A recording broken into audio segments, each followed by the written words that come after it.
Hey, comment ça va les amateurs de sport? C'est Éric Huard, le Sportcaster-chef. Ben oui, de retour. Ça faisait longtemps que j'avais pas sorti du contenu de sport. J'ai bâti le nouveau studio avec Alexandre Barrette, dans lequel on travaille depuis maintenant 1 an. Puis ça faisait longtemps que j'avais pas sorti du contenu, puis j'étais en réflexion à savoir où je m'en allais, qu'est-ce que je faisais.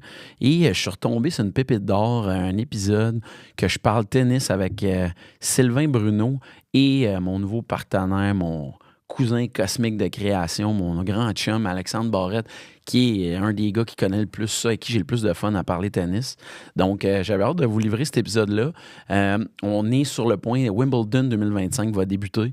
Donc, c'était un moment clé pour penser au tennis, parler de la scène québécoise et canadienne du tennis qu'on suit de plus en plus avec les Leila Fernandez, Félix Auger-Aliassime. Donc, c'était l'occasion rêvée de revenir avec Sylvain Bruno sur la scène du tennis, sur le coaching, sur les expériences qu'il a vécues, notamment avec Bianca Andreescu, puis tous ceux qui suivent le tennis. C'est extrêmement intéressant. Je remercie Sylvain d'être venu. Et bon épisode des Sportcasters, les amis. Les Sportcasters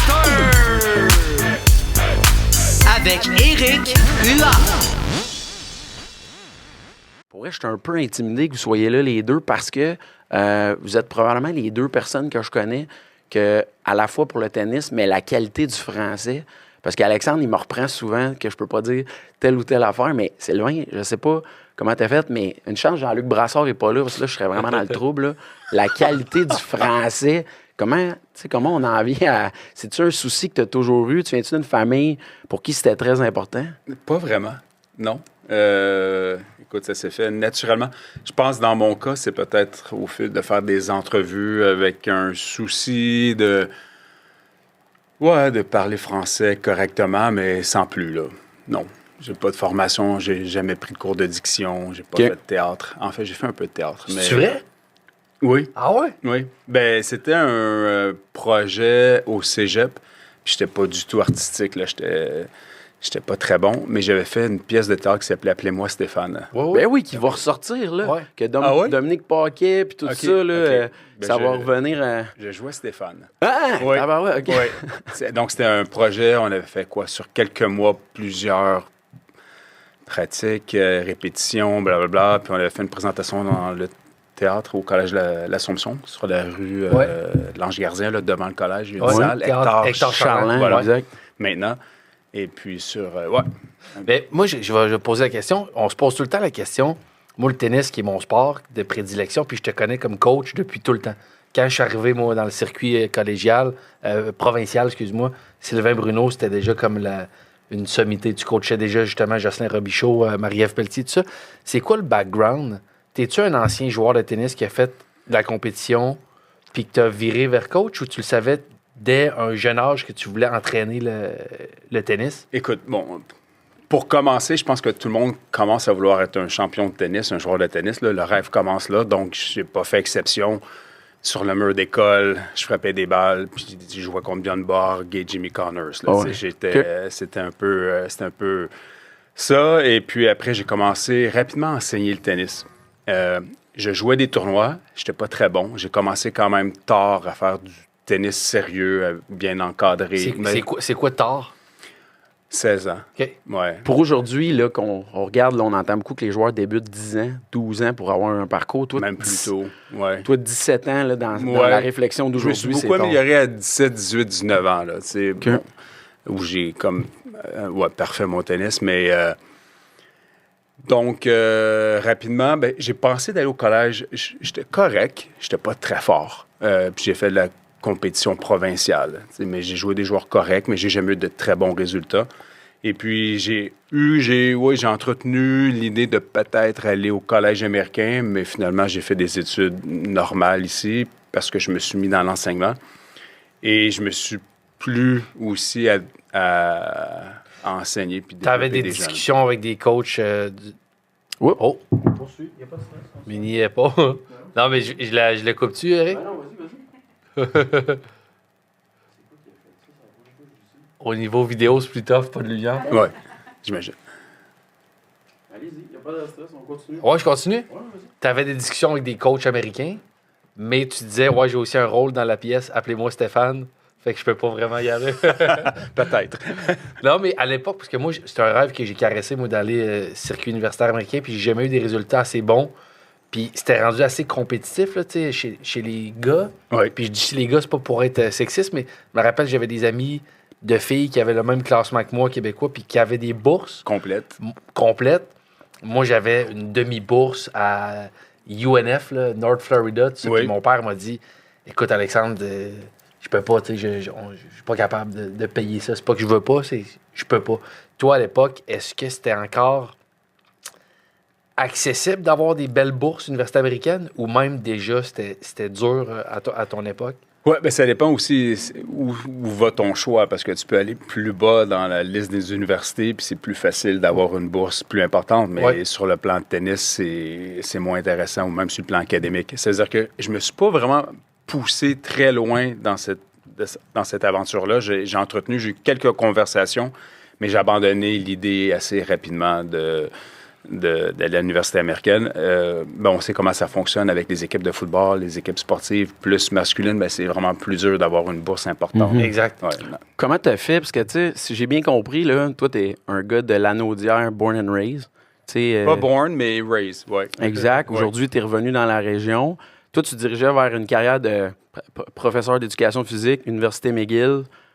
Mais c'était toujours l'idée de devenir coach quand même. Puis tu as eu la piqûre rapidement. J'ai lu que ton premier voyage professionnel, 23 ans, 1988, déjà d'aller coacher du monde ailleurs dans le monde pour le tennis, des athlètes canadiens, c'est quand même impressionnant. En fait, j'étais allé à l'université McGill, mais ma passion puis mon rêve, c'était de faire du tennis. Mais c'était comme, pour moi, c'est ce qui était le plus proche. J'allais en éducation physique, il y avait une connexion. Puis je me disais, OK, mais je peux améliorer mes connaissances sur le plan de l'entraînement physique. Ça va toujours être important, ça va toujours pertinent. Servir. Oui. Mais quand même, McGill, c'était exigeant. Oui. Puis j'ai eu une option à Repentigny de prendre l'équipe de compétition. Parce que jusqu'à là, je faisais du tennis récréatif. J'entraînais dans les parcs l'été, j'entraînais dans les programmes au club de tennis intérieur à Repentigny, mais purement récréatif. Mais là, quand on m'a vraiment... Là, pour moi, c'était la porte d'entrée. C'est avec quoi j'avais toujours pensé. C'est-à-dire que j'ai dû faire un choix éventuellement. Je ne pouvais pas faire les deux parce qu'il y avait des conflits d'horaire avec mes classes à McGill qui se terminaient, par exemple, à 16h30 ou 17h, puis l'entraînement commençait à 16h à Repentigny. C'était juste pas faisable. Là, tu étais déjà en charge, quand tu dis compétitif, tu t'entraînais le sport-études? C'était pas le sport-études, c'était avant que le sport-études arrive. Exact. C'est avant même que André Martin Ouais. qui a installé en tennis le principe de sport-études. C'est avant ça. Donc, l'entraînement était de 4 à 7. OK. Donc, peut-être 2 ou 3 ans plus tard, là, assez rapidement, là, on a eu le sport-études avec à l'école de Mortagne, où le programme de tennis commençait à 2 heures, puis les jeunes étaient libérés de l'école à midi. Là. On est en quelle année, Sylvain? Ça va dire un peu ton âge, là? Ah, mon âge, il est public, là. J'ai 58 ans, 65. Écoute, je dirais peut-être 80... Ouais, je devais avoir 20 ans, 21. Ouais. Wow. Ouais. OK. Ouais. Puis, y a-tu des athlètes qu'on connaît mettons, tes premiers athlètes que tu as coachés avant ce programme-là qui s'appelait pas Sport-études, mais y a-tu des noms qu'on a, mettons, dans les geeks de tennis, là? C'est-tu la période, mettons, des... Mais Marc-André Tardif, tout ça, c'est venu plus tard ou c'était dans cette période? Oui, non, assez rapidement, Marc-André Tardif. Mais Marc-André Tardif, je travaillais avec lui à travers Tennis Canada. OK. Donc, il était à Québec, il s'est jamais entraîné à Repentigny, mais j'ai eu pas mal d'interventions avec lui parce qu'on allait sur des tournées avec Tennis Canada. J'étais l'entraîneur des tournées, lui était un des joueurs sur la tournée, puis on a bien connecté. Mais des joueurs de Repentigny, peut-être Simon Thibodeau, lui, maintenant, il est entraîneur. Aux États-Unis, oui. Au collège américain, justement, à Santa Barbara. Lui, il n'y a pas une fille qui joue au tennis aussi qui a été... Je sais qu'il y a une fille, non? Il y a une fille, mais elle ne joue pas au tennis. Ah, je pensais qu'elle jouait ça. Non. J'ai fait des mauvais liens. OK. On parlait de Marc-André Tardy, moi je l'ai connu. Oui. Puis il s'est rendu un ami, en fait, parce que tu sais, je viens de Québec, puis tout ça. Sûrement, Puis oui. Marc-André Tardy, puis là, c'est délicat, puis je veux pas te faire dire des choses que tu vas regretter, mais moi, j'ai souvent entendu parler de Marc-André Tardy comme, à l'époque, un grand espoir. Oui. Puis quand il a décidé de faire, finalement, circuit universitaire américain, ça ça a mis peut-être en péril ses chances de percer, tu sais. Y a-tu toi qui as vu les meilleurs athlètes québécois et canadiens depuis des décennies, y en a-tu comme ça que ça te fait... Tu sais, on a une belle période présentement de coacher Bianca, Félix, Chapovalov, Eugénie, tout ça. Y en a-tu comme ça que tu dis, lui, ça me semble que lui, ça fait mal qu'il n'ait pas poussé plus loin ou qu'il n'ait pas réussi. Il me semble qu'il avait le potentiel. Qui ont passé par le collège américain ou pas, peu importe. Pas nécessairement, juste par différentes raisons, peut-être par la discipline, l'engagement, peut-être. Oui, ben écoute, un joueur avec qui j'ai travaillé, Jocelyn Robichaud, qui avait un potentiel en double exceptionnel, énorme, qui a remporté 3 grands chelems juniors en double, qui a remporté aussi le Range Bowl, et finaliste sur d'autres, que je pense qu'il aurait pu être un joueur grand niveau, au moins en double, et même en simple, qui assez rapidement a dit, écoute, je pense qu'il avait 23 ans, et puis qui était l'étudiant en kinésiologie, qui travaille maintenant à Tennis Canada, qui est responsable du programme 15 ans, que je pense qu'il aurait vraiment pu pousser sa carrière plus loin. Il était sur la Coupe Davis, mais tu sais, il a juste tiré sa plug assez vite, mais il est super content de son choix. Okay. Il n'y a aucun regret. Moi non plus pour lui. Mais à l'époque, je me disais, OK, ben c'est ce qu'il veut, mais vraiment, il peut vraiment aller encore beaucoup plus haut. Je comprends. Qu'est-ce qui fait que dans les années 90, le tennis, on était si fort en double, on avait autant de difficultés à créer des joueurs en 5 qui allaient performer sur le top 50, exemple? Écoute, je pense qu'il y a plusieurs facteurs, mais un des facteurs, c'est, je pense, c'est les conditions d'entraînement au Canada. Donc, on développait des joueurs qui jouaient en court couvert sur des terrains ultra rapides, qui développaient des bons services, des habiletés aussi au filet. Puis là, on a eu, à un moment donné, ce peloton de joueurs là, qui mesuraient tous 6 pieds 4 avec Daniel Nestor, Sébastien Leblanc, Janacek, Sébastien Larreau. Il y en a eu quelques-uns comme Ruzetsky ça. Ruzetsky, non, tout à fait, qui était dans ce groupe-là, absolument. Des gauchers, des grands gars, puis qui avaient des énormes services. Puis, il y avait Louis Caillé aussi, qui était un entraîneur super compétent, qui était à l'île des Sœurs, qui a développé une méthodologie en double et qui est encore très pertinent. Il travaille maintenant en Angleterre. Donc, tout ça, ça fait qu'à un moment donné, on a eu des joueurs qui avaient le profil pour bien jouer en double. Et il y avait un entraîneur exceptionnel, peut-être le meilleur au monde, qui était un Québécois en double, qui est encore maintenant avec les Murray et avec la Fédération britannique. Donc, je pense que c'est ça. Puis après, bien, heureusement, on a commencé à développer des joueurs. Oui, c'est ça. Parce que je comprenais jamais comment c'est qu'on était tout le temps, tu sais, même les Olympiques, tout ça, on dominait, ça n'avait pas de sens. Puis là, je me disais, oui, mais ça veut dire que c'est quand même des bons joueurs de tennis. Qu'est-ce qui fait qu'on n'arrivait pas à le vivre? Puis les seules fois de temps en temps, on avait des joueurs qui perçaient. Tu sais, Simon Larose, moi, c'est l'un des premiers que j'ai suivi. Je pense que c'était un bon ami à toi.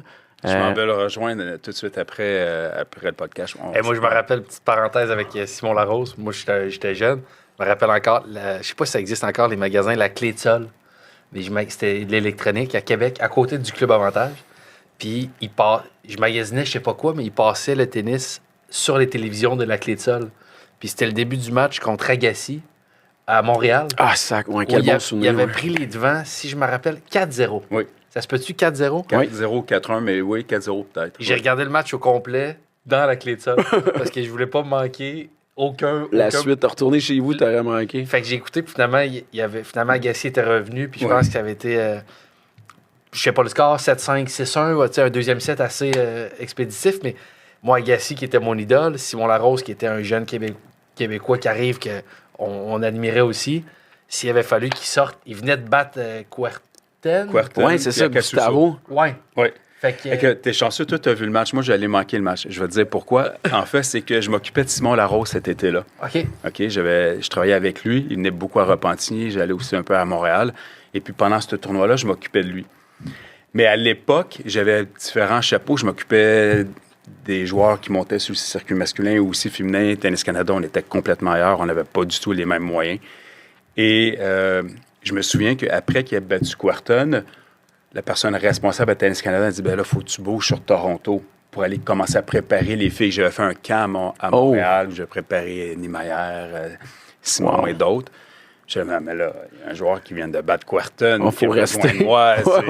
Je reste ici. Ils ont dit, OK, on regarde ça, mais on m'avait donné la permission de rester pour le match de deuxième tour contre Akasusu, où lui, il avait sauvé 2 balles de match, Simon. Et puis après, on m'avait dit, non, là, on tranche, faut que tu t'en ailles à Toronto. Et Simon, il avait tout tenté, parlait à Grant Conroe, qui était capitaine de la Coupe Davis à l'époque, et non. Et Il y avait rien à c'était faire. très amer quand j'avais pris l'avion pour m'en aller Wow, je comprends. à Toronto. Et, Ouais. et d'ailleurs, la série là, avec Éric Bruno, qui est passée, que ça s'appelle, c'est quoi, c'est Point d'Irbris, c'est ça? Double faute. Double faute, faute, excuse-moi. Parce exact. que double faute, il y avait eu la série sur Marianne Oui. Saint-Gelais, Oui. parce que c'est tout le temps inspiré d'un athlète. C'est un peu une série sur Simon Larose, puis Louis Morissette joue un peu toi, si je ne m'abuse. Ben, je ne vais pas parler pour Simon, mais pour moi, oui. OK. C'est sûr que Non, mais en fait, c'est romancé, puis il y a du stock de plus, mais Oui. il s'inspire quand même d'un parcours d'un athlète. je pense que c'est assez clair. Ouais. Puis, ouais. Et puis, Eric, ben, en fait, je l'ai rencontré plusieurs fois là, lorsqu'il élaborait sa série, puis qu'il était en mode écriture. J'ai eu plusieurs rencontres avec lui, de longues rencontres, plusieurs appels aussi. Et puis après, ben, quand son projet est allé de l'avant, à un moment donné, il m'a dit, écoute, je vais nommer l'entraîneur Sylvain. Je ne me rappelle pas de son nom de famille. Le personnage. Oui. Puis, t'es-tu d'accord? Et ainsi de suite. Puis, c'était bien cool de connaître Eric et de l'aider avec ça. Puis, je pense qu'on fait un super bon travail. Ouais. Ouais. Très cool. Il faut que je vous amène sur le volet de développement. Tu sais, tantôt, on a parlé de l'âge des joueurs, 10 ans, 12 ans. À quel point, quand on s'implique avec un joueur ou une joueuse, le rôle des parents, l'implication des parents, comment ça peut se traduire? Je trouve souvent que dans les entrevues que j'écoutais de toi, ça revenait souvent que les parents ont été presque parfaits. Les parents... Fait que là, c'est fou comment c'est un sport qui semble être impliqué. Comment tu vois ça quand tu choisis un joueur? À quel point les parents vont être partie prenante de tout ça? Ben, écoute, au départ, ça prend faut que les parents soient dans le projet parce que ne serait-ce qu'il faut conduire le jeune sur les entraînements privés. Donc, les parents, lorsqu'ils aiment le tennis, je pense que c'est un gros apport. Et puis après, ben, moi, j'ai toujours pensé, c'est pas seulement sur les épaules de l'entraîneur, mais j'ai toujours pensé que c'était aussi dans le rôle de l'entraîneur de développer le joueur, la joueuse, et aussi la formation des parents. Et comme chez un joueur, plus tu commences tôt à essayer de donner les bonnes valeurs, comment ça fonctionne, puis je pense que ça peut avoir un impact. C'est-à-dire que moi, j'ai eu toujours, dans mon rôle d'entraîneur, je me suis toujours dit, ben, en parallèle, tu développes pas les parents. Là. Les parents, ils ont leur... souvent, c'était des gens qui étaient plus âgés que moi. Mais sur le plan tennis, du moins, je pense que je leur donnais des bases sur comment gérer les déceptions, les victoires,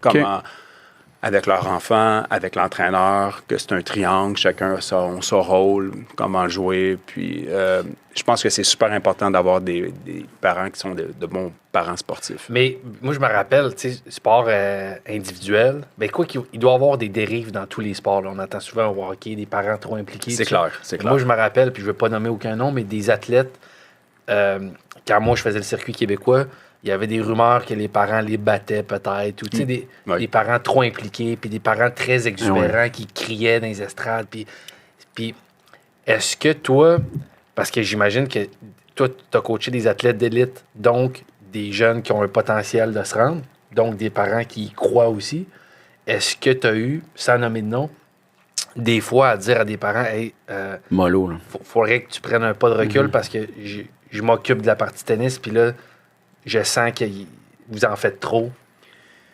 Avec des athlètes avec qui j'étais directement impliqué, j'ai eu des conversations, c'est sûr, où il fallait se mettre les points saisis, les barres c'était, mais rien de vraiment anormal. Est-ce que je suis au fait que oui, je suis conscient qu'il y a eu des situations qui ont viré? Oui, sur d'autres, avec d'autres athlètes que les miens. Oui, parce que souvent, c'est le rêve des parents plus que, ou tout autant que le rêve des jeunes, puis ça déborde. Ouais, c'est ça. On Ça a lu déborde, le livre Agassi, là, que, tu sais, à un moment donné, le père d'Agassi particulier, puis là, il rencontre le père de Steffi Graf. Là, on voit que, Colin, les deux, ça donne à être des bons personnages. Ouais, c'est ça. Puis je trouve que c'est un des sports que les parents sont mis de l'avant vraiment beaucoup. Tu sais, Oui. je regarde la Formule 1, je regarde la boxe, on filme pas la réaction des parents en permanence dans le stade, d'aller les voir. Puis là, on dirait qu'il y a des parents qui semblent être quasiment des personnages de séries télé là, avec des lunettes géantes. Ça devient un peu un modèle pratiquement sur la façon de faire. Parce que si on revient dans le temps, tu parlais de Steffi Graf, mais de Monica Seles ou Chris Evert. Mais ça, je pense que c'était très bien fait. Mais Jennifer Capriati, puis Mary Pierce, puis les exemples, Martin Hingis, c'était sa mère, mais le nombre d'exemples... Monsieur Williams. Le père, oui, c'est ça, OK. Dans le tennis féminin, où il y a eu un parent, souvent le père, extrêmement présent, qui a joué un rôle d'entraîneur ou de semi-entraîneur, qui a pris ce chapeau-là. Il y a tellement d'exemples qu'à un moment donné, je pense que quand tu regardes ça de l'extérieur, tu dis « OK, mais il faut qu'un des parents soit vraiment mis de l'avant. » Puis là, j'étais à RDS hier pour faire la finale. Puis là, tu regardes dans le clan Tsitsipas, c'est un peu ça. Le père est extrêmement présent. C'est la mère qui a enseigné le tennis. Son adversaire en finale, son père n'était pas là, c'est Casper Ruud, mais là, c'est une autre dynamique. Son père a joué au tennis, qui est encore son entraîneur. Donc, tu vois que même plusieurs années plus tard, c'est encore... C'est encore ça. Est-ce que c'est possible, encore aujourd'hui, pour une famille moins aisée, d'espérer se développer puis vivre son rêve de jouer au tennis pro, ou c'est pratiquement impossible pour quelqu'un qui ne serait pas en moyen? Il y a quand même des façons...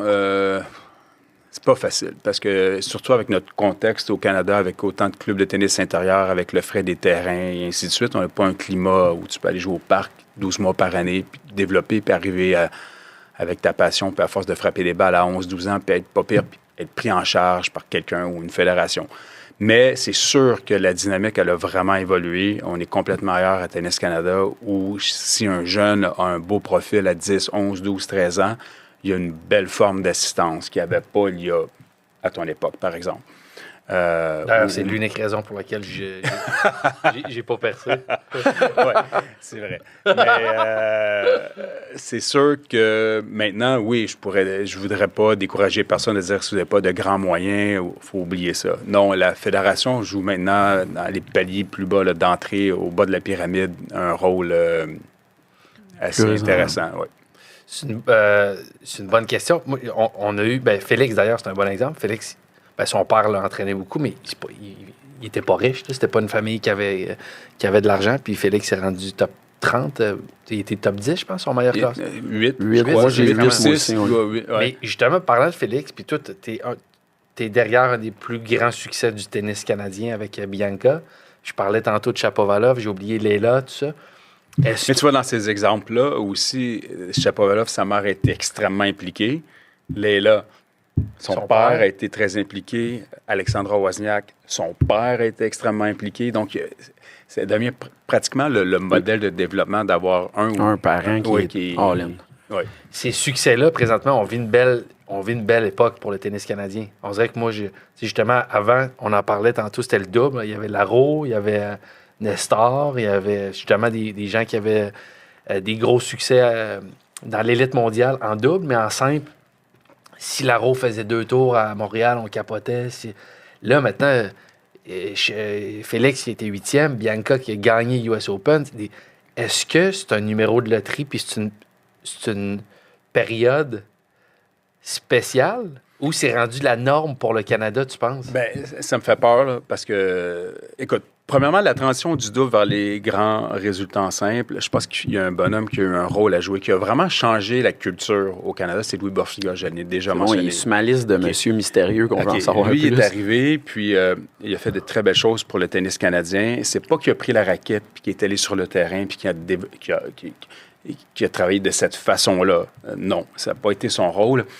Son rôle, c'est plus celui d'un penseur qui a mis une structure en place, puis qui a mis des centres nationaux, notamment, évidemment, le centre à Montréal, mais aussi ailleurs à Toronto, à Vancouver, en périphérie, des centres régionaux, la structure de compétition, et surtout, dans mon cas, mais je sais que dans plusieurs cas, il a complètement changé ma façon de penser. Alors, moi, si je travaillais avec Stéphanie Dubois sur une compétition, puis je lui donnais un bilan, puis elle avait perdu au 3e tour d'un tournoi pas pire, je trouvais que c'était quand même une semaine bien correcte. Alors, Louis, de très belle façon, me faisait voir que non. Elle n'avait pas gagné le tournoi, il y avait encore beaucoup plus à faire. Et au départ, c'était comme un choc pour moi de se dire « Ah, mais quand même, on a fait 2 bonnes semaines, mais j'ai comme l'impression que c'est passé. » Mais j'ai compris un peu sa façon de voir. Il venait quand même de la France, qui ont une énorme culture et habitués de résultats. Donc, on visait très, très haut. Donc, il m'a beaucoup influencé de ce côté-là. Il a changé mes standards d'excellence ou de satisfaction par rapport au double. Je me souviens que lui m'a dit « OK, c'est bon, là, au Canada, on sait que vous avez fait des choses en double, mais là, ça va changer.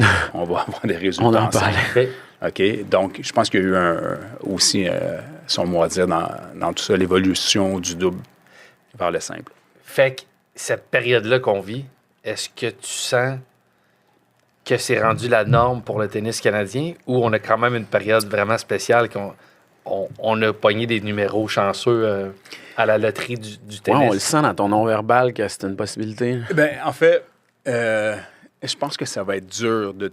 Je pense que là, les gens pensent que c'est comme tellement de joueurs à peu près de la même génération qui sont sortis en même temps, qui ont fait des finales ou des demi-finales de Grand Chelem ou des top 10 ou remporté des tournois du Grand Chelem, que je pense qu'à quelque part, on s'est dit, ben OK, wow, ça va être incroyable ce qui va se passer au Canada. Ils vont nous sortir à tous les 2 ans une nouvelle étoile.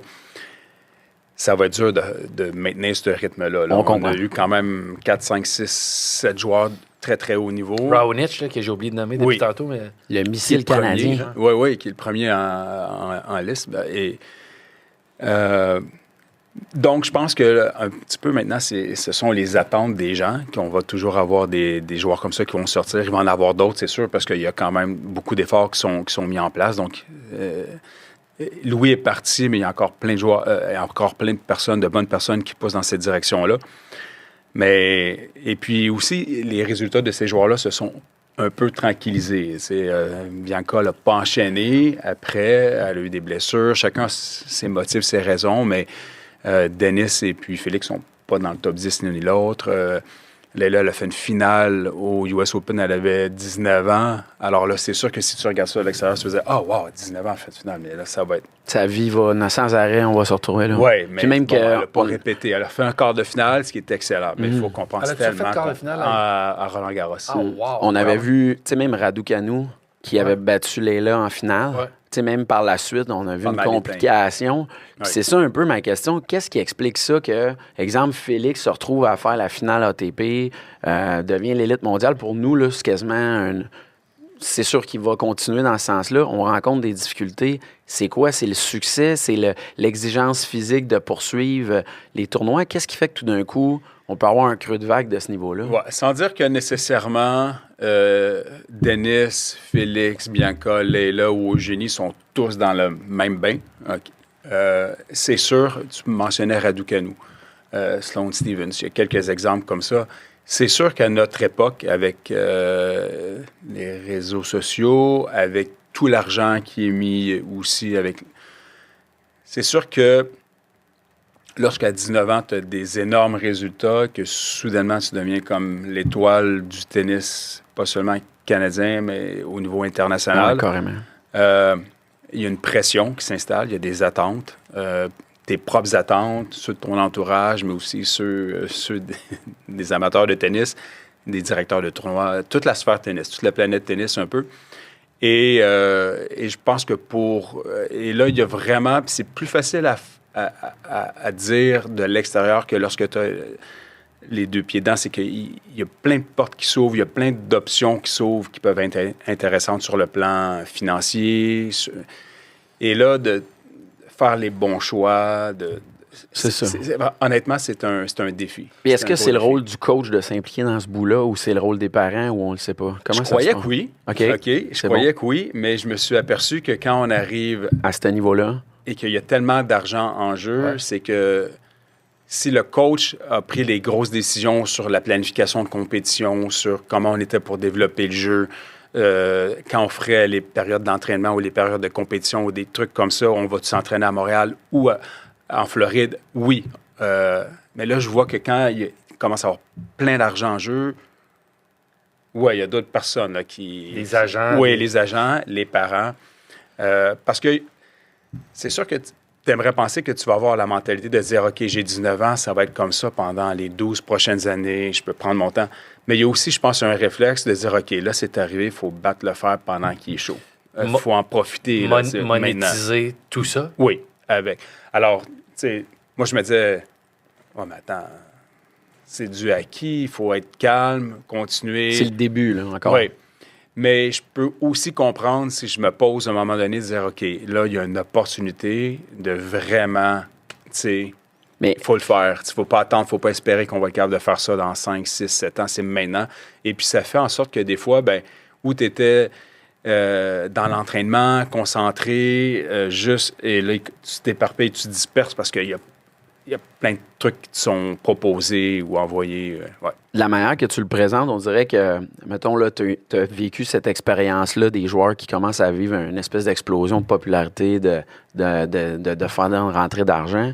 Est-ce que il y a des fois que tu aurais voulu faire les choses différemment par rapport à ça avec certains joueurs? Oui, mais tu sais, je me rends compte que c'est tout à fait comme ça à peu près dans chacun des cas. Ben oui. Moi, dans le cas de Bianca, les parents ils ont été impeccables à me laisser prendre tous mes choix, OK, de me faire confiance à leur fille.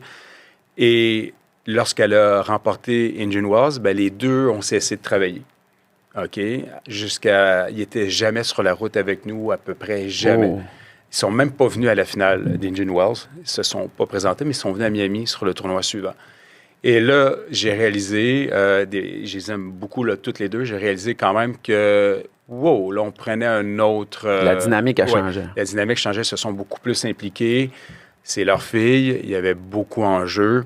Et puis, alors là, maintenant, faire passer mes convictions ou comment je voyais les choses, c'est devenu un peu plus compliqué. Oh. Et c'était tout le temps dans le respect, Oui. mais en bout de ligne... Tu as senti la différence? Oui.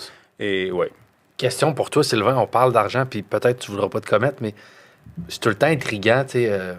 Bianca a eu une année des millions de dollars. Là, quand on voit le network, là, des fois, c'est pas toujours les bonnes données, mais tu vois la bourse au US Open qui est quoi? Qui est 2 millions? C'était 4. Ah, bon, tu veux, 4 millions. Elle a gagné Indian Wells. Année de fou. Quand tu es entraîneur comme ça, c'est-tu un compte? Ben, j'imagine que ça change d'un athlète et d'un entraîneur à l'autre, mais c'est un salaire fixe ou tu es au bonus ou tu as un pourcentage des gains ou parce qu'il faut que tu gagnes à quelque part. Faut aussi que on dirait que j'ai envie de voir l'entraîneur des estrades qui contribue pour beaucoup, qui s'implique depuis des années, qui fait ce sacrifice-là d'être sur la route. J'ose espérer que tu as touché un peu de ces gains-là. Oui, la norme, c'est que l'entraîneur va avoir un salaire de base, OK, sur les semaines. Et puis, oui, tu as un pourcentage sur les bourses en tournoi. Normalement, là, je vais de façon générale, mais je connais un peu comment ça fonctionne. Il n'y a pas d'entraîneurs qui ont des pourcentages sur... parce que les commanditaires... Aussi, ça l'égale de loin les bourses et plus. Ce qu'on peut faire en retombée. Oui, c'est ça. Si tu es avec Nike puis tu remportes un Grand Chelem, tu as dans ton contrat, dans ta clause, que si tu remportes un tournoi Grand Chelem, voici ce que ça va... Ça va à l'athlète. Ça peut ressembler à combien? Si tu et là, c'est l'agent. C'est l'agent là, qui va aller toucher une cote. Okay, mais en pourcentage de bourse, ça peut ressembler à quoi, si c'est pas indiscret? Je dirais c'est entre 5 et 10. Je parle pas pour les agents, pour les entraîneurs, c'est normalement entre 5 et 10 Tu as des entraîneurs qui vont dire à partir du deuxième tour, je touche 5, 6, 7, 8, jusqu'à 10 environ. Là. Et tu as d'autres que le montant est un peu plus élevé, mais ça commence plus tard dans le tournoi. Donc, si tu fais un deuxième, troisième, quatrième tour, ça donne rien. C'est juste quand tu commences à être en ronde des 16 ou en quart. Mais là, le pourcentage est plus élevé. J'ai vu les deux formules. OK, intéressant. Fait que tu peux quand même faire un peu de sous. Ça a été des années quand même lucratives pour toi aussi. Oui, tout à fait. Puis c'est sûr aussi que c'est pour ça que je pense, entre autres, qu'on voit beaucoup d'entraîneurs lorsque tu es... Moi, j'ai pas eu cette piqûre-là. J'ai beaucoup apprécié mes années sur le circuit et surtout celle avec Eugénie ou avec Bianca. Mon rôle était différent là, dans les deux cas où tu es dans des grands chelems en deuxième semaine. J'ai eu des offres après, très belles offres, de pouvoir poursuivre ce type de coaching-là. Oui, de coaching-là. De faire des voyages. Lorsque Bianca et moi, on a cessé de travailler ensemble. Mais j'avais pas. Je vois que c'est comme pour plusieurs entraîneurs, c'est comme une forme de drogue. C'est comme ouais, tu goûtes à ça, cette belle vie-là où tu es conduit dans des belles autos, où tu manges bien, tout le monde prend soin de toi. Tu es dans un monde. Il y a beaucoup de pression, mais dans un monde de tennis. Et puis je vois que c'est une chaise musicale. Un entraîneur est avec une joueuse, un an après, il est avec un autre. Puis il y a beaucoup aussi l'espèce de penser que ça prend un entraîneur qui a passé par là, ce qui n'était pas vraiment mon cas parfaitement avec Bianca. J'avais de l'expérience quand même. Capitaine de Coupe Billie Jean King, j'avais été beaucoup impliqué avec des joueurs qui ont moins bien joué, mais entre autres avec Eugénie. Mais... Eugénie, d'ailleurs, mea culpa, j'ai oublié de la nommer depuis le début, mais quand même une année de 4 demi-finales, je pense. 2014. 2014. Elle a fait 2 demi-finales, une finale. À Wimbledon? Oui, puis au US Open, 4e tour. Ah, c'est ça. Et puis, mais ça, pour moi, cette année-là, en 2014, si cette année-là n'arrive pas, jamais 2019 arrive avec Bianca et moi. Pour moi, c'était...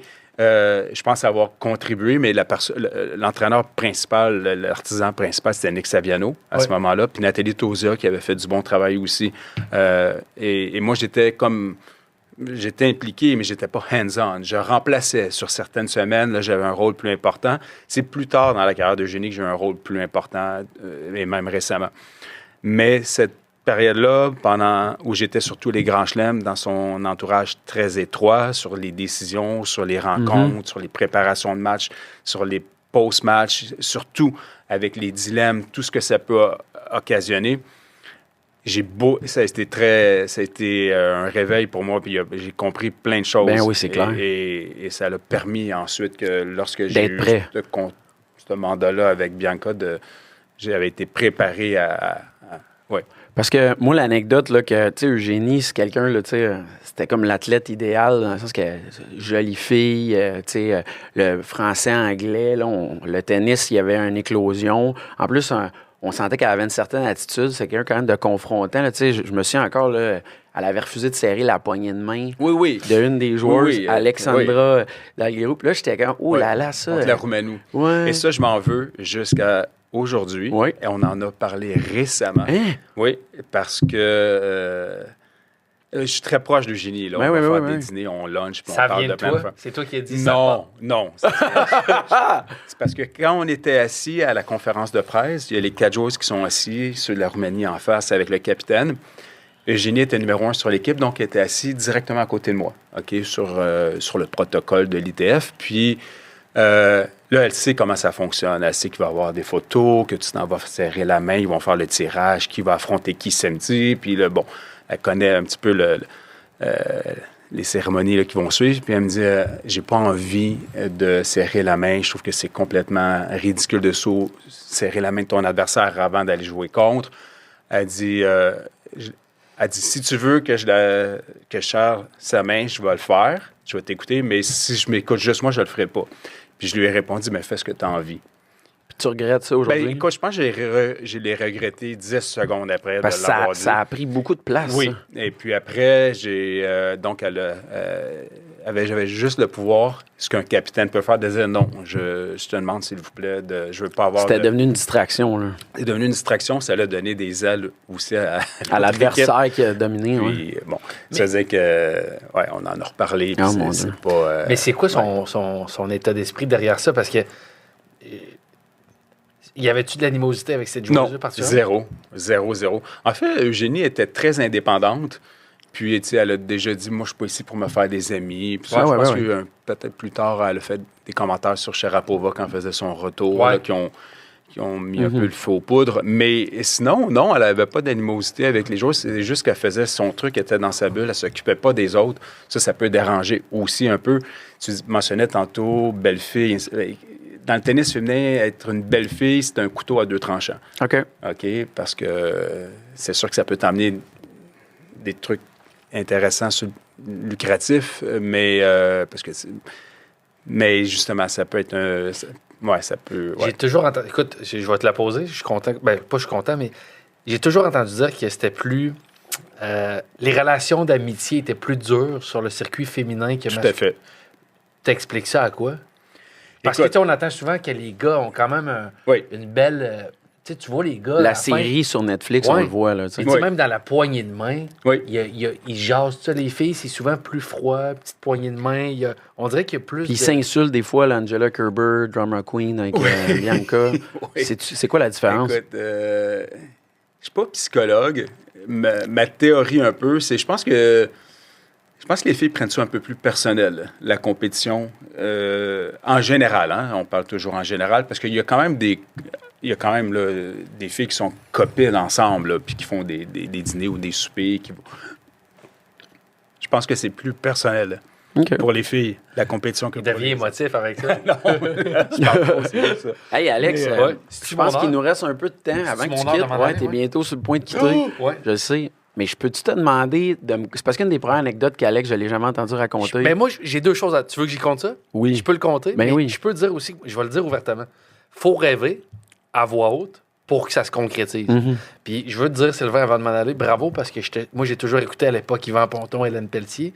Là, depuis quelques années, le nouveau volet de ta vie, tu es beaucoup à l'animation du tennis, que tu fais avec brio en passant. Merci. Je vous écoute souvent, entre autres, avec François-Étienne Corbin, tout ça. Moi, je vais le dire. Moi, j'ai pas l'expertise que tu as, mais j'ai la passion du tennis. Puis maintenant, je fais de l'humour puis de l'animation télé.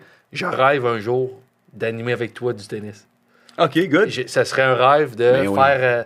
puis je veux pas que personne tombe, pas au détriment de François-Étienne ou quoi que ce soit, mais je rêve un jour de animer 2 semaines Wimbledon avec Sylvain Bruno.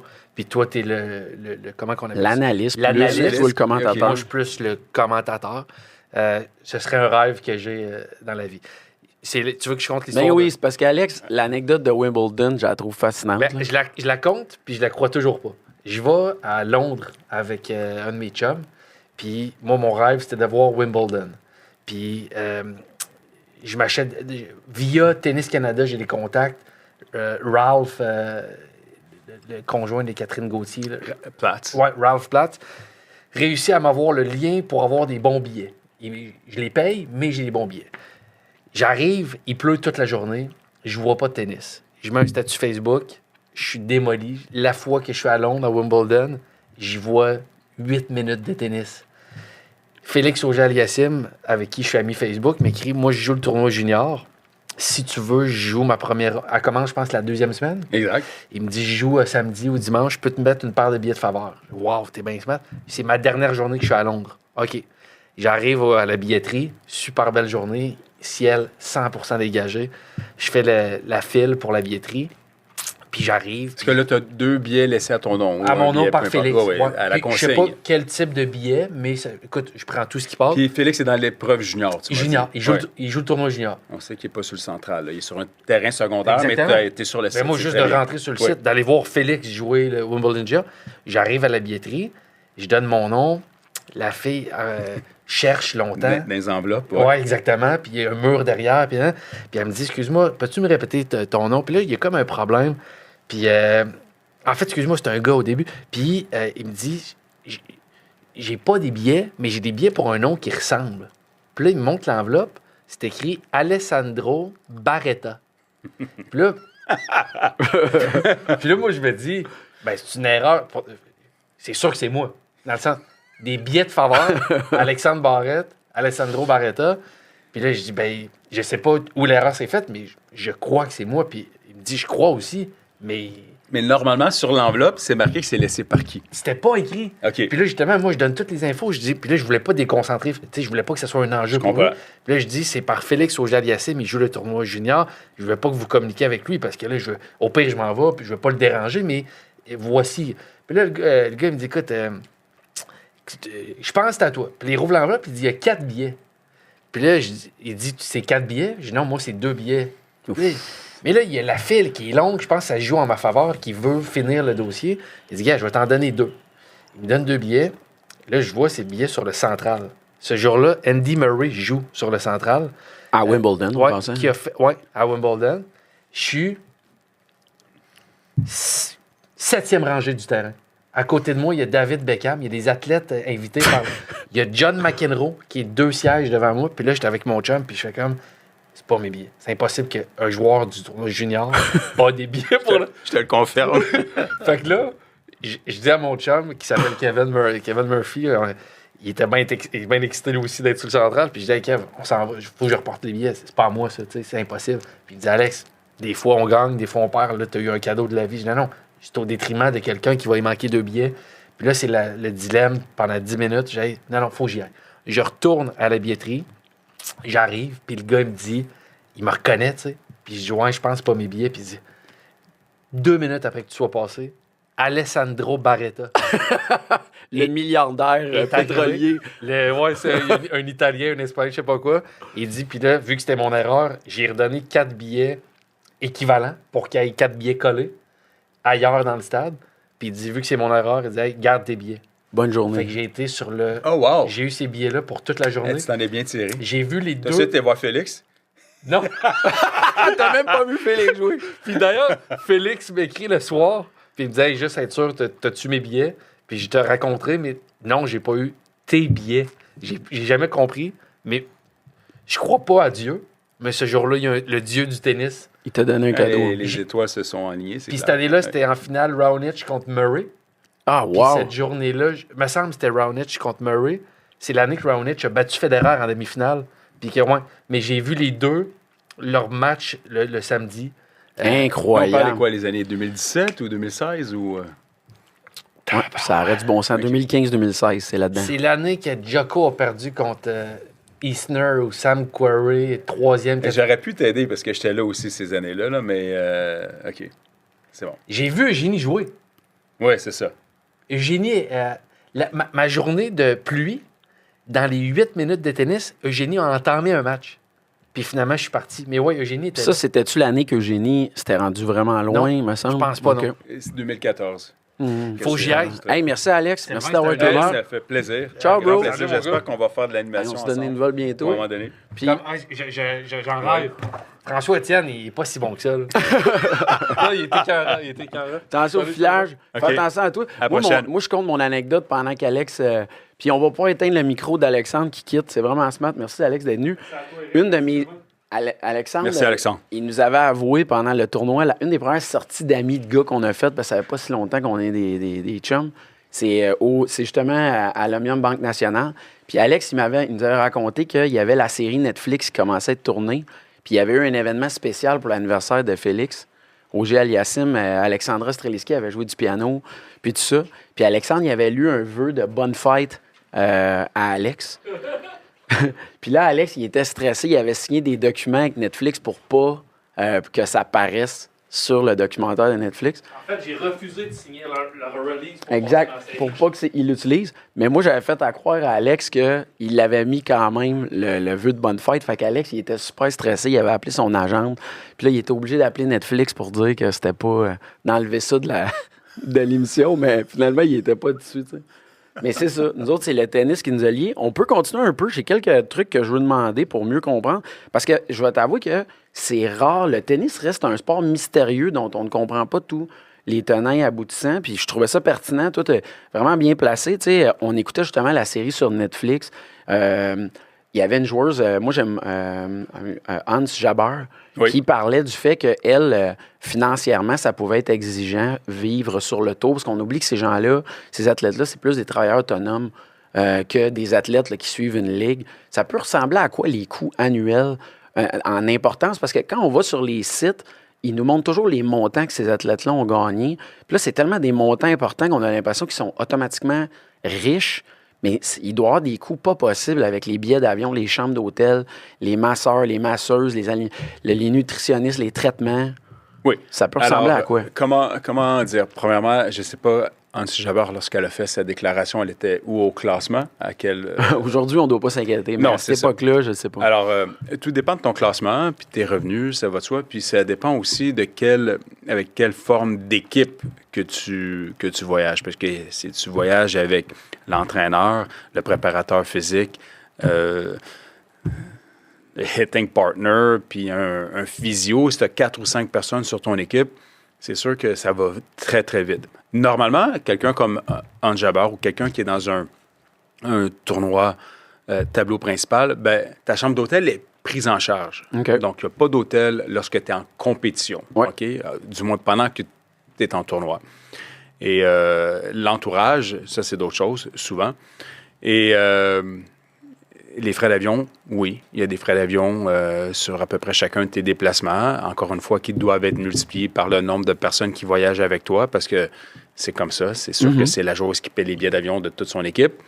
Et donc, c'est essentiellement le salaire aussi des gens qui sont avec toi, parce que c'est quand même des salaires qui, souvent, c'est des gens qui sont compétents, que ce soit un physio ou un préparateur physique ou un entraîneur de tennis. Si tu as un partenaire d'entraînement, il y a quand même des frais pour les avoir avec toi. Ces gens-là, s'ils sont à la maison, sont capables de faire un salaire correct. Donc, il faut au moins que tu sois capable d'égaler. Mais oui. Ou justifier qu'ils vivent le déplacement. Donc, souvent, les gens vont dire, ben moi, pour partir 3 semaines, 1 mois loin de ma famille sur la route avec les sacrifices que ça comprend, d'autres personnes vont dire, il n'y a aucun sacrifice. Tu t'en vas en Australie ou tu t'en vas en Amérique du Sud. C'est fantastique. Quand tu l'as fait quelques fois, ça devient quand même un petit peu plus un effort là, de laisser ta famille. Oui, c'est ça. Donc, oui, il y a les salaires, il y a les Mais on parle-tu dans la centaine de milliers de dollars? Oui, c'est sûr. Mais, ceci dit, plus tu es haut au classement, moins c'est vrai, parce que les tournois veulent t'avoir, parce qu'ils savent que si tu es présent sur un tournoi, ça va aider à la vente des billets, à la promotion. Donc, il y a des montants minimums qui sont offerts à certains joueurs. Ben, pour être présent. Pour Bianca, par exemple, qui a été beaucoup aidée par Tennis Canada. Donc, c'était pas un énorme souci pour elle. La fédération était présente. Mais c'est sûr que lorsqu'elle a commencé à très bien jouer, son statut a changé. Et là, soudainement, les tournois disaient, ben, si tu viens, on va prendre en charge ton équipe. Là, ça devient vraiment... Puis oui, parce que ils veulent vraiment que Bianca soit là. Ils vont pouvoir la mettre sur leur affiche. Ils vont pouvoir faire une petite entrevue avec elle avant le début du tournoi. Il y a des billets qui vont se vendre. Il y a un intérêt qui va se créer envers le tournoi. Tout devient mieux. On va mousser le tournoi par la participation des vedettes. C'est comme ça. Donc c'est ça qui est dommage. C'est que si tu es 100 au monde, puis tu as moins de revenus, parce que tes résultats sont moins élevés, tu as moins de commandites aussi, tu as moins de commanditaires. Et puis les tournois, ben, que tu sois là ou pas, tu es un accessoire un peu, tu fais partie du tableau, on va bien te traiter, mais tu n'as pas le statut des meilleurs joueurs. Donc, plus tu es haut au classement, plus les retombées sont facilitantes, là, je dirais, pour permettre de partout. C'est pour ça la réaction avec Anne Jabbar de dire qu'aujourd'hui, elle est une tête d'affiche de ce sport-là. Elle ne le vit plus comme à l'époque quand les coûts pouvaient être complètement absorbés par elle. Mais de voyager, d'être toujours dans des valises. C'est dur. C'est très dur. Je peux très bien comprendre que de l'extérieur, on comprend pas. Quelle belle vie, glamour, que de te promener d'une capitale à l'autre, puis d'aller jouer, faire un sport ou de regarder quelqu'un faire un sport. Mais c'est quand même c'est très exigeant. Est-ce que aujourd'hui, la carrière d'entraîneur est derrière toi, tu es dans le monde des communications, est-ce que tu t'ennuies plus de l'époque des débuts, de travailler avec Simon, de travailler avec Sébastien Larreau, ou tu t'ennuies plus de la dernière période avec Eugénie, avec Félix, avec Bianca? Bon, ma carrière d'entraîneur est sur pause, mais elle n'est pas derrière moi. Okay. Mais pour le moment, oui, mais j'aide encore. Récemment, j'étais avec Marina Stakuzic sur certains tournois. Tennis Canada m'a demandé d'aller faire quelques semaines ici et là. Donc, je fais beaucoup d'analyses à la télévision, mais je suis encore aussi dans l'âme un entraîneur. Ceci dit, c'est difficile pour moi de regarder, de regarder dans le rétroviseur sur ma carrière et de dire ça, c'est les meilleurs moments, ça, c'est les années que j'ai vraiment préférées. J'ai aimé tous les moments, OK? Je dirais même au tout début, quand c'était encore un rêve d'arriver à le travail qui était avec des tout petits à Repentigny. tout aimé. C'est sûr que mon objectif, c'était toujours de continuer de me développer et puis d'arriver à connaître le tennis international. Mais j'ai été choyé parce que j'ai eu beaucoup d'athlètes auprès de moi qui étaient talentueux. Ça facilite la vie d'entraîneur. Ben oui, je te crois. Tu sais, justement, il faut parler de ça parce que moi, c'est ce qui m'intéresse. C'était la raison principale que je voulais t'inviter, c'est que je m'intéresse dans ma série de podcasts au rôle d'entraîneur. Je sais que tu es quelqu'un qui est très critique envers toi-même. Là. Tu sais, quand on le voit dans des courtes entrevues que tu le nommes, tu te considères comme quel genre d'entraîneur pour toi? Est-ce que tu es plus un type tacticien ou tu es plus un type éveiller la flamme pour mettre l'athlète dans sa zone? Comment tu te vois? Là? C'est quoi tes forces? Je pense que le meilleur entraîneur est celui qui est capable de tout faire.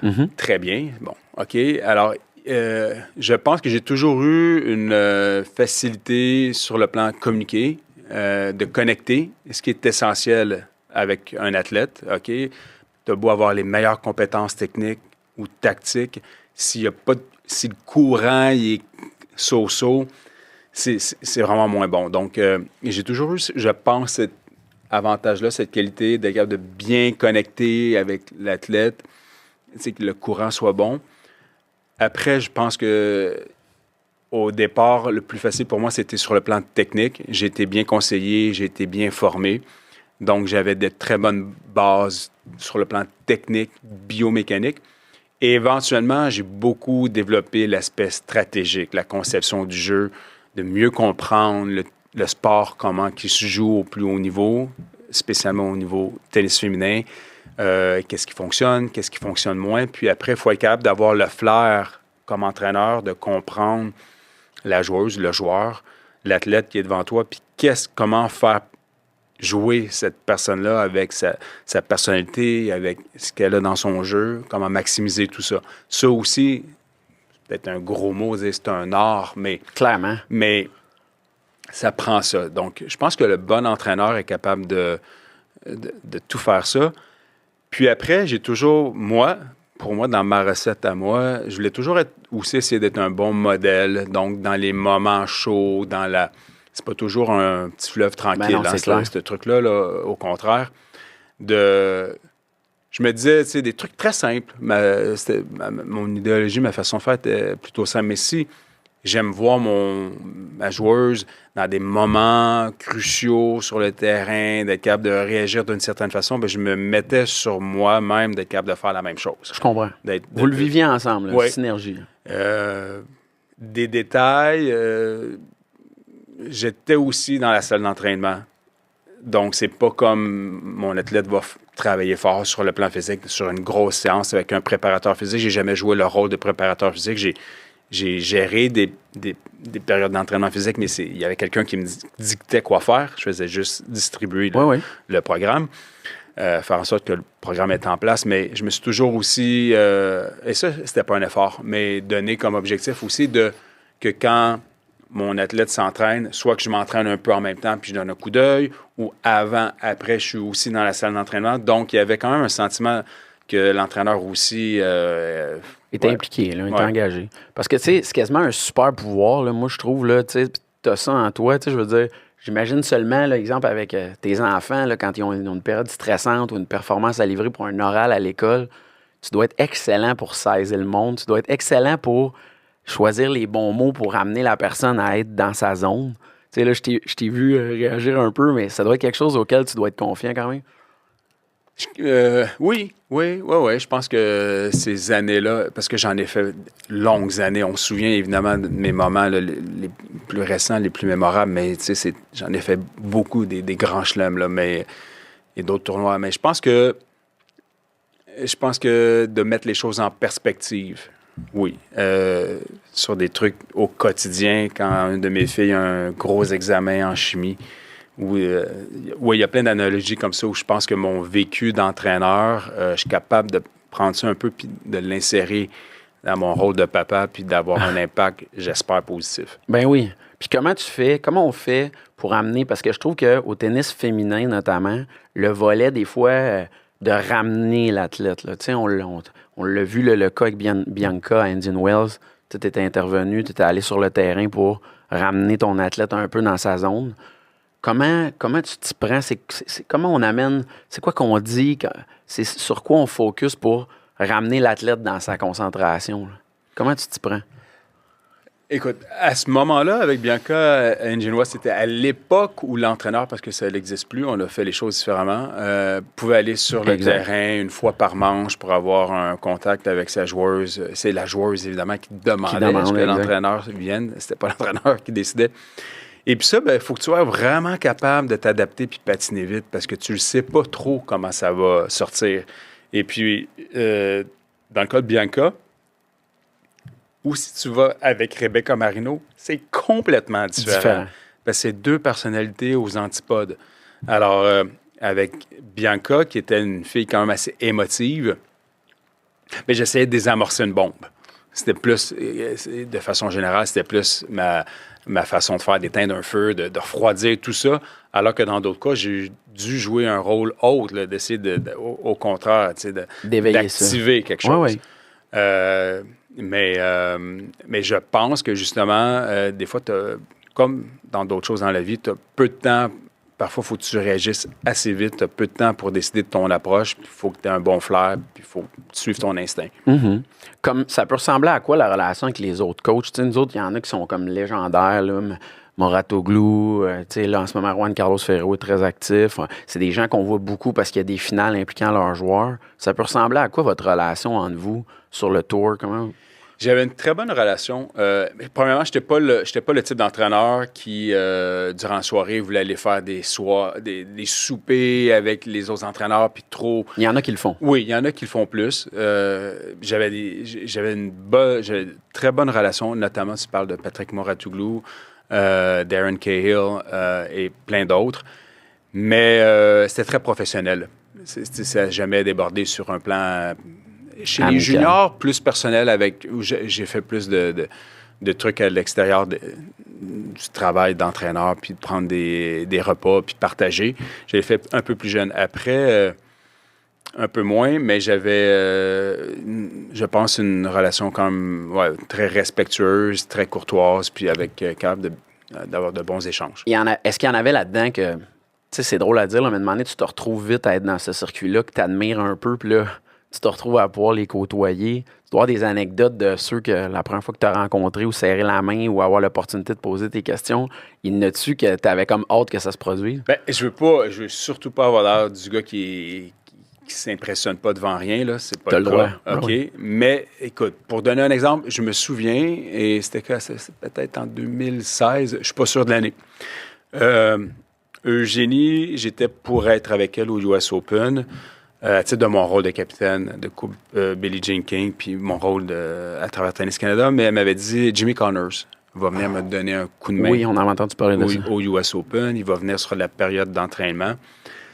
Donc ça avait été spécial parce que je l'avais jamais vu parce qu'on le voyait pas. Lui, il faisait d'autres choses. Donc c'est pas quelqu'un que je voyais toutes les semaines, que j'avais appris à saluer ou à arriver sur un terrain avant ou après lui d'entraînement ou quoi que ce soit, ou croiser à la cafétéria. Donc, il n'y avait eu rien de ça. Lui, il était terri et à peu près. Puis moi, mon souvenir de lui, c'était quand j'étais tout petit, justement, que je jouais contre lui sur le mur de l'école. OK? Ça veut dire que... tu t'es senti, ça devait être spécial. Ça, j'ai vraiment trippé, oui, parce que là, j'ai eu, dès le premier entraînement, super cool, super gentil, très invitant, vraiment, qu'est-ce que t'en penses? Donc, c'était comme, il n'y avait pas du tout de barrière, là, ou de rien de zéro. Et puis, il a passé un 5-6 jours qu'on a passé ensemble avec Eugénie, où j'ai appris à vraiment l'apprécier, vraiment comme individu, puis voir aussi sa vision du tennis, comment il voyait les choses par rapport à Eugénie, mais par rapport à d'autres. Ma déception, c'est qu'il avait dit qu'il était pour venir si elle se rendait en 2e semaine, et c'est l'année où elle a eu une commotion. Qui est arrivé l'incident. Oui, donc, puis elle était pour jouer, je ne me rappelle pas contre qui. Est-ce que c'est... ça avait été un point tournant, quand même. Oui, ça a été une super belle première semaine. Elle avait gagné 3 beaux matchs. Elle avait battu Cibulkova, une grosse victoire. Puis ce truc-là est arrivé, puis c'était dur parce que j'étais dans l'auto avec elle quand on a quitté après le double mix qu'elle jouait avec Kyrgios. Et oui, Jimmy Connors. Très intéressant. Il faut que je t'amène aussi, parce que tu as vécu toute la période Bianca, tout ça. On a vu récemment là, Goran, Novak Djokovic se séparer. Comment on vit ça, une séparation avec un joueur qui on a connu beaucoup de succès? C'est-tu comme une peine d'amour? Comment on traverse ça? Comment on vit cette discussion-là? Je pense que c'est comme dans la vie. Je pense que les break-ups ou les fins de relation sont pas tous identiques. Mm-hmm. Donc, c'est quand même, on peut pas tous les mettre dans le même panier. Dans mon cas, ça s'est très, très bien fait dans le respect, dans beaucoup de larmes et avec les parents qui étaient présents, puis tout, c'était un super bel échange. Puis dans mon cas, c'était surtout, j'avais commencé à mentionner à Bianca que je trouvais que c'était beaucoup pour moi, puis que je voulais avoir un deuxième entraîneur pour me seconder, qui était pour être sur les tournois moins importants, qui aurait faire un travail d'équipe. Donc, j'essayais d'y expliquer les bienfaits d'aller vers... pour que quand je sois présent, je sois toujours content d'être là aussi. Il y a une usure quand même qui se crée avec le temps, non seulement dans la relation, mais dans l'ensemble du truc. Et puis, elle n'était pas, à ma surprise un peu, elle était un peu récalcitrante. Elle n'était pas un adepte là, de la formule. Donc, j'ai fait un peu d'intervention, jamais forcé avec elle ou tranquille. Quand c'est le bon moment, on en parlait un peu. Puis j'avais quelqu'un en tête que je savais qu'elle appréciait aussi, donc j'amenais pas quelqu'un qui était pas... Ouais, mais le plan de match, il était calculé. Ouais, je trouvais que je lui proposais quelque chose de super bon. Honnêtement, super bon pour moi, oui, mais aussi tout autant pour elle. C'était vraiment ma conviction, c'est vraiment ce que je pensais. Et ça l'a comme, dans son cas, ça l'a comme allumé le fait que peut-être je manquais trop mes filles, et qui était tout à fait vrai, OK? Et que ça devenait plus lourd pour moi, les déplacements qui devenaient plus importants. Parce qu'au départ, Bianca venait s'entraîner à Montréal. Donc, quand on avait de l'entraînement, c'était à Montréal. Puis oui, j'allais avec elle sur les tournois. Mais toute la portion entraînement se faisait à Montréal. Mais après, quand elle a commencé à très bien jouer, puis qu'elle avait les sous, tout ça. qu'elle avait un appartement à Monaco, et ainsi de suite, bien, soudainement, qu'elle était blessée, il fallait faire un bloc d'entraînement 3 semaines à Barcelone, on enchaînait sur Monaco, après, il fallait aller à Dubaï, préparer l'Australie. Là, c'était d'autres choses. Montréal est devenu... secondaire. Oui, il y a des semaines à Montréal, il y en avait une par année ou 2. Là, c'était plus du tout la même dynamique. Donc là, pour moi, ça commençait à être plus lourd. Ma passion, c'est le tennis, mais ma famille, c'est quand même ce qui m'a en premier. Là, j'étais comme, OK, non, là, c'est trop. Donc, je pense qu'elle a senti un peu ça. Et puis, ça s'est très, très bien fait de dire, écoute. Puis comment ça se passe? On va souper, puis on en parle, on s'entraîne, on se parle là. Dans mon cas, sur cette fois-là, de façon spécifique, ça a été un peu une surprise. On était à Paris. Elle avait perdu au premier tour. Évidemment, les défaites n'aident jamais. On s'entend là, que les relations cessent souvent après qu'il y a eu quelques défaites, pas quand que tout le monde gagne. C'est pas au milieu du succès, là, clairement. C'est ça. Donc, elle avait perdu au premier tour contre Zidanzek. On avait été incapable de bien se préparer. On était arrivé à Madrid. Elle avait testé, elle, positive avec la COVID. On avait eu 10 jours d'arrêt dans un hôtel. Pardon. Donc... Mais oui, il n'y a pas de problème. Prends ton temps. Je parle beaucoup. Ben, c'est correct. Donc, on était à Paris, et puis là, elle me dit, il faudrait se rencontrer, il faudrait en parler. Ses parents étaient là, puis on avait un très, très bon entraînement dans la matinée. Et puis là, on a juste dit, écoute, c'est peut-être mieux qu'on mette un terme, puis tout ça. Donc, je suis revenu à la maison, j'ai pas été à Wimbledon, puis c'était... Aïe, aïe. Moi, je m'en suis remis très, très rapidement. Je suis pas quelqu'un qui... Je pense que Bianca aussi, honnêtement. Je pense que il n'y a pas eu de peine d'amour, là, ou une peine de... Peu importe la forme qu'on veut l'appeler, qui a duré, là. Parce que, tu sais, si on revient avant... La meilleure performance que nous, on n'aura jamais vue dans le milieu canadien au niveau du tennis, c'est l'US Open de 2019. Fait que c'est comme tellement dur d'imaginer qu'après ça, vous autres, ça puisse plus fonctionner. Fait que c'était comme un choc collectif dans l'intérêt du sport. Puis là, c'était toi, elle, vous étiez comme toujours ensemble. Pour moi, ça m'avait secoué. Puis, il faut que je te ramène à ça parce que j'étais dans un mariage, la finale avec Madame Williams. Oui. Puis c'est la première fois que je voyais que le mariage passait deuxième. Là. Tout le monde en regardait sur son téléphone avec les gars. Puis je trouvais ça beau parce que le tennis, ce que j'aimais beaucoup, c'est que c'est un des sports qui a amené le plus d'intérêt vers le sport féminin. Tu sais, le sport féminin est dur à vendre. On dirait encore aujourd'hui, tu sais, je félicitais les athlètes, là, les joueurs de hockey qui ont rempli le Centre Bell en fin de semaine. Mais le tennis a toujours eu cet intérêt-là naturel un peu plus de vouloir le regarder. Même que quand j'étais jeune, mais mon beau-père, mes parents me confiaient qu'ils aimaient mieux le tennis féminin parce qu'il y avait plus d'échanges dans une époque où le service jouait un gros rôle du côté des gars.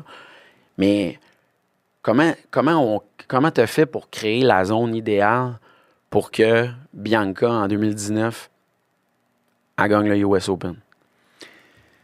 Des fois, c'est un concours de circonstances parce qu'elle avait été blessée aussi beaucoup après le tournoi de Indian Wells Miami. On avait été s'entraîner à Barcelone et puis aussi à Majorque. C'était compliqué, c'était très, très, très compliqué. Et puis, on était à Montréal cet été-là. Elle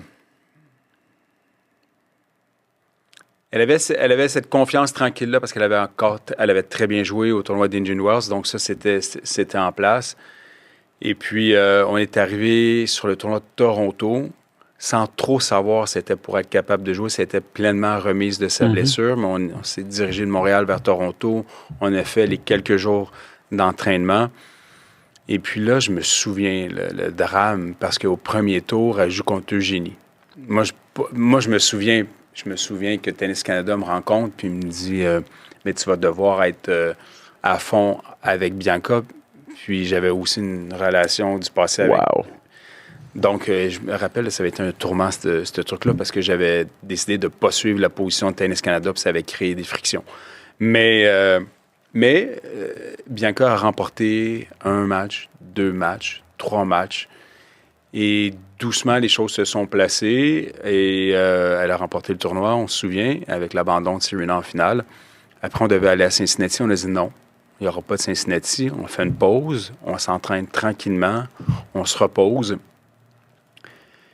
Et on a eu des conversations sur quels seraient les objectifs, mais à New York.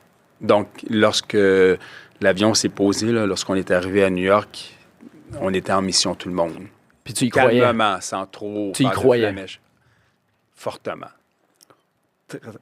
Beaucoup. Il doit y avoir des petites choses que tu as fait par rapport à tout ça, que tu dois être quand même fier de ton coup. Tu as dit, ouais, ça a vraiment bien fonctionné. Là. Oui, c'est sûr. C'est sûr que comme entraîneur, tu veux penser que tu joues un rôle. Tu veux penser que tu as un impact puis que tu joues un rôle quand ton athlète remporte un grand chelem, que tu as contribué à tout ça. Bien, c'est la joueuse qui est sur le terrain, qui gagne le match puis qui frappe la balle. Mais tu veux penser que tu es un chef d'orchestre parce qu'il y a la joueuse qui a la grosse portion, mais il y a d'autres éléments. J'ai parlé des parents, il y a d'autres personnes sur l'équipe. C'est l'entraîneur qui est comme un petit peu le capitaine du bateau. Là. Chef d'orchestre, oui. Ouais, et donc, tu as plein de choses à gérer. Pour moi, c'était beaucoup, mais ça s'est bien passé, ça s'est très bien passé. Bianca était dans une période où elle faisait juste tellement me faire confiance que j'avais pas besoin de vendre mes idées ou mes plans de match, peu importe c'est quoi, mais pourquoi je pensais qu'il fallait s'entraîner plus à telle heure ou plus avec telle personne, ou peu importe quoi. C'était toujours un oui rapide. Les résultats y étaient. Oui, donc ça aussi, c'est plus facile pour un entraîneur quand tu n'as pas de vente à faire. Tu peux juste étaler ton plan, puis ton athlète est comme yes, parce que ça peut changer. C'est normal. Des fois, les athlètes vont dire pourquoi, ben, j'aurais préféré plus ça, ou ainsi de suite. Puis c'est complètement normal, cette dynamique-là aussi. Donc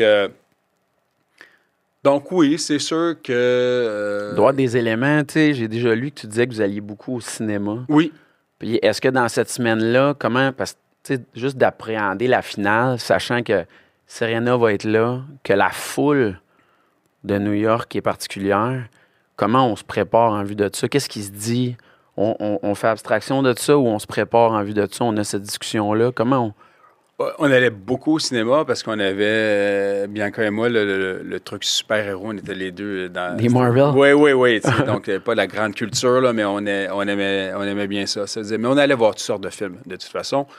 Mais on n'a pas été au cinéma à New York. ses parents étaient sur place. Elle faisait un petit peu de shopping, mais elle était vraiment dans sa bulle. C'est sûr que quand tu affrontes Serena... En fait, des fois, toutes les choses se placent. Tu sais pas pourquoi. Elle avait eu la chance d'affronter Serena 2 semaines auparavant. Seulement sur 4 jeux, elle menait 3-1 Bianca lorsque Serena a arrêté le match en finale à Toronto. La grosse pression, la grosse crainte d'affronter Serena s'était manifestée à Toronto.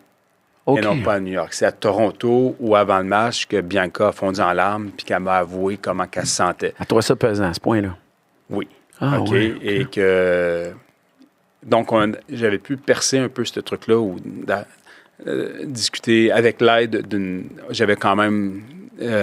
à Toronto, on avait quand même la préparatrice mentale était sur place à Toronto. Elle n'était pas à New York, mais elle était sur place à Toronto parce qu'elle était à Toronto, donc qui m'avait donné aussi de l'aide, qui avait eu aussi des interventions. Mais je me rappelle que c'est là, que c'est comme d'une certaine façon que tout s'est mis en place aussi pour New York. C'est-à-dire que lorsqu'elle a réaffronté Serena à New York, là, pas dans la maison de Bianca comme à Toronto, mais dans la maison de Serena, on était quand même prêts. Il y a eu des petits trucs avant le match. Serena qui vient faire sa préparation d'avant-match exactement où on avait été pendant les 2 semaines. Puis quelqu'un dans l'équipe qui me dit « OK, il faut bouger. Serena est déjà arrivée sur place. » Puis que je dis « Non, c'est sûr qu'on va s'entraîner là, nous aussi, pour le warm-up. Je veux absolument pas mettre dans la tête de Bianca. » Parce que c'était ça, l'important, c'était de faire en sorte que Bianca... ça ne semble pas diminuer. Pas trop de respect. Juste, oui, tu peux pas respecter Serena, mais quand même arriver sur le terrain avec la conviction que tu t'en vas là pour gagner le match et non pas juste faire un bon match et puis que tu as ta place. C'est ta première finale en Grand Chelem. Serena en a déjà gagné 23. Le palmarès, c'est quand même différent. Est-ce qu'après la vie, elle change complètement ou c'était déjà fait avec Indian Wells? Ben, la vie a commencé à changer après Indian Wells et là, après un Grand Chelem encore plus. Et c'est là que c'est important d'avoir des gens autour de la joueuse ou du joueur qui vont grounder tout ça, tout mettre en perspective et pour pas qu'on s'éparpille puis qu'on reste sur la bonne voie. Est-ce qu'aujourd'hui, l'expertise ferait que quand on va avoir des champions, parce que je présume qu'on va en avoir encore qui vont... Est-ce que les choses se feraient différemment après des grosses victoires comme ça avec certains de nos athlètes? Écoute, j'ai eu des conversations rapidement avec Bianca sur ce sujet-là, sur qu'est-ce qui l'attendait, qu'est-ce qui nous attendait, comment gérer tout ça. On a eu les conversations, son agent, j'ai mis plein de personnes dans la boucle sur... Mais tu sais, bon, t'es pas seul. T'es pas le seul acteur là, dans cette pièce-là. C'est-à-dire que j'ai l'impression que dans mon cas, moi, je savais exactement comment il fallait faire les choses, mais encore une fois, quand tu as les 2 pieds dedans, puis tu es la joueuse, puis tout ça, c'est pas pareil. Non, c'est un autre monde. En terminant, qu'est-ce qui t'intéresse, qu'est-ce qui t'intrigue sur la scène du tennis pour les prochaines années? Tu sais, moi, je constate qu'on sort pratiquement de la période de l'âge d'or du tennis dans la mesure où on a eu la chance d'avoir pratiquement les 3 meilleurs joueurs de tous les temps disputer du tennis. On sent que la route pour Rafael Nadal se termine.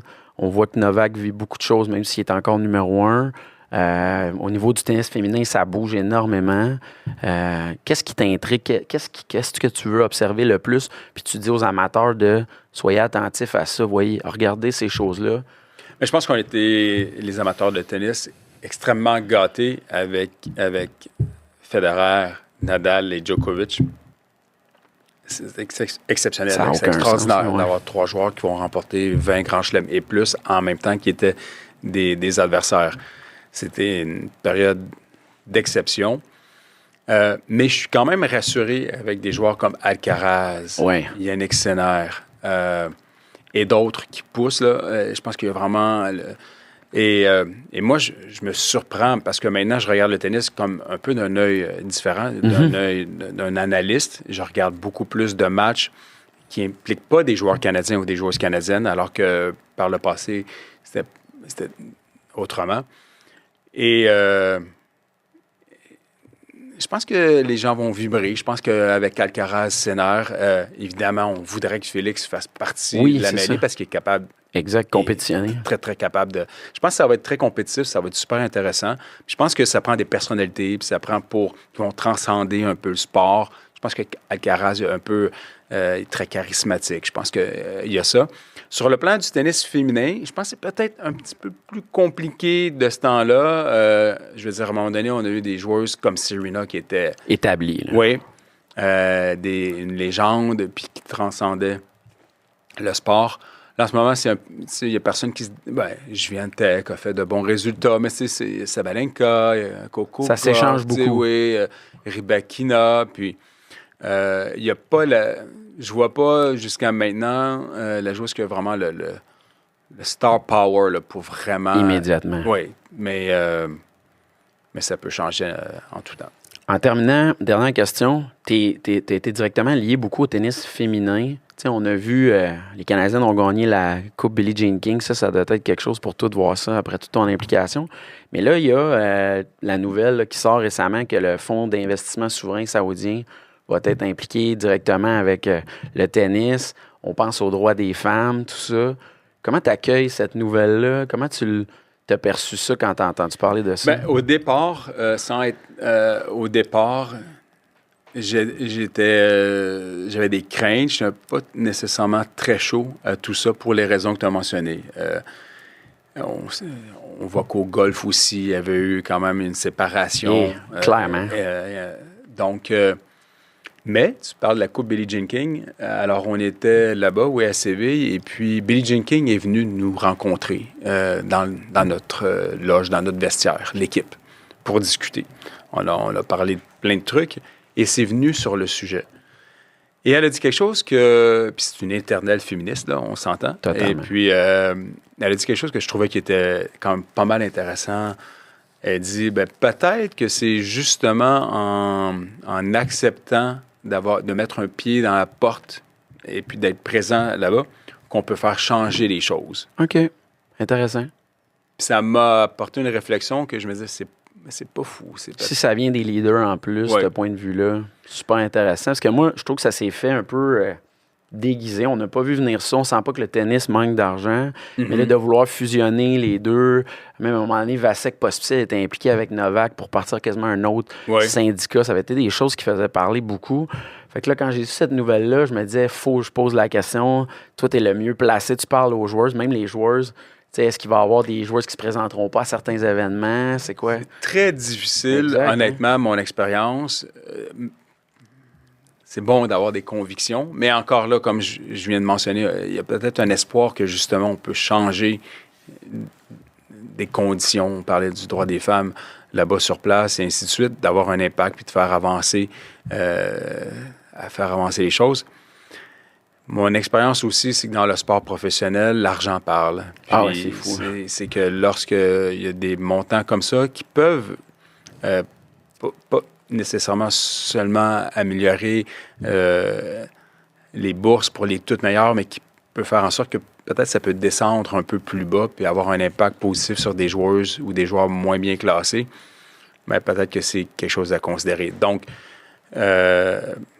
la réponse, c'est que quand il y a des sommes comme ça qui arrivent en cause, c'est très difficile de tourner le dos. Oui. En tout cas, on revient de la Californie, moi puis ma conjointe. Puis j'étais content dans ma préparation de voir que tu as pu aller au In-N-Out Burger en 2019. Après Indian Wells, parce que j'étais content de voir que j'adore ces hamburgers-là, mais qu'on gagne une carte cadeau pour y aller quand on gagne Indian Wells. C'est là ça, c'était spécial parce qu'on n'avait jamais été à ce In-N-Out. Elle m'en parle durant le tournoi. Puis là, je dis non, j'ai jamais été. Elle m'a dit, c'est les meilleurs burgers, il faut absolument faire. Puis là, elle me dit, si je gagne, on y va. Je dis, OK, si tu gagnes, on y va, c'est correct. Donc, puis elle reçoit, tu sais, c'était comme bizarre, elle reçoit une carte cadeau. Elle a reçu d'autres choses, là, pas juste ça. Je sais. Mais entre autres. Et on est allé au In-N-Out Burger, là, qui est à quelques centaines de mètres du tournoi. On devait partir pour aller à Miami. On avait un vol à Los Angeles, juste Bianca et moi. C'est-à-dire qu'on a pris un auto ensemble, les bagages qui dépassaient. On a arrêté au In-N-Out Burger, peut-être 2 heures ou 3 heures après sa finale, peut-être 3 heures. avant d'aller à Los Angeles et tout le monde... La reconnaissait? Oui. Ah, donc, c'est comme fou, déjà instantané. Un signe de qu'est-ce qui s'en venait. Mais c'est un bon souvenir. Puis on a mangé dans l'auto, puis c'était super bon. Hey, pour vrai, Sylvain, merci beaucoup d'être venu. Quand on s'est parlé, je pars en voyage demain, puis je tenais tellement à te recevoir qu'on a repoussé, on devait partir aujourd'hui. Puis là, j'ai su que toi, ça faisait 3 semaines en ligne pratiquement que tu animes le tennis à RDS à tous les jours. De nous accorder du temps alors qu'on ne s'est jamais rencontrés. Ça me touche. Puis pour vrai, j'invite tout le monde à s'intéresser. J'en revenais pas que tu as une carrière de plus de 35 ans. Tu es un coach dans l'âme en plus qu'un joueur de tennis, je pense. Fait que pour toutes ces raisons-là, merci d'être venu au podcast. Ça m'a fait un grand plaisir. Merci beaucoup. Merci.